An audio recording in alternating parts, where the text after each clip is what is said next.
Hyderabad and Amaravati రెండు markets real estate లో ఇప్పుడు కొంచెం స్టాగ్నెంట్ గానే ఉంది ఇంచుమించుగా. హైదరాబాద్ మార్కెట్ వచ్చేసి కొంచెం లాస్ట్ 10 years లో జరిగిన హైప్డ్ రేట్స్ అదంతా కరెక్షన్ జరుగుతుంది.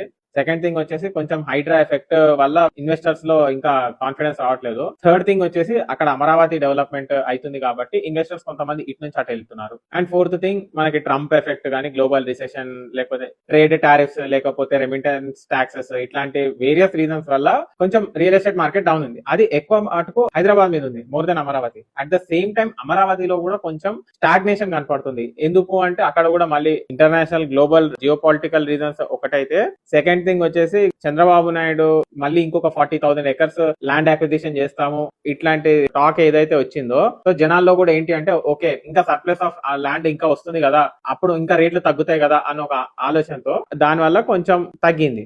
అండ్ థర్డ్ థింగ్ వచ్చేసి వైసీపీ గవర్నమెంట్ ఏదైతే అమరావతి మీద ప్రచారాలు చేస్తుందో దాన్ని కూడా కొంతమంది ఎన్ఆర్ఐస్ కానీ అవుట్ సైడర్స్ నమ్మి కొంచెం ఇన్వెస్ట్మెంట్స్ కోసం ఆగుతున్నారు. సో ఒక ఇంటెలిజెంట్ ఇన్వెస్టర్ ఎప్పుడైనా మార్కెట్ ఫాల్ లో ఉన్నప్పుడు కొంటాడు, హైలో ఉన్నప్పుడు అమ్ముతాడు. మీకు గనక నిజంగానే ప్రాఫిట్స్ కోసము లేకపోతే మంచి డీల్ కోసం చూస్తే గనక ఇప్పుడున్న మార్కెట్ లో కొనుక్కుంటే గనక రేపు మళ్ళీ మార్కెట్ హై అయినప్పుడు అమ్మేసుకున్నారు అనుకోండి, ప్రాఫిట్ బాగా వస్తుంది. కానీ మళ్ళీ మార్కెట్ వన్స్ లేసిన తర్వాత హైలో ఉన్నప్పుడు మీరు కొన్నారు అనుకోండి, ఆల్రెడీ రేట్ పెరిగింది, ఇంకా కొంచెం పైకి వెళ్ళడానికి చాలా టైం పడుతుంది. తక్కువలో ఉన్నప్పుడు కొనే వాళ్ళే ఇంటెలిజెంట్ ఇన్వెస్టర్స్.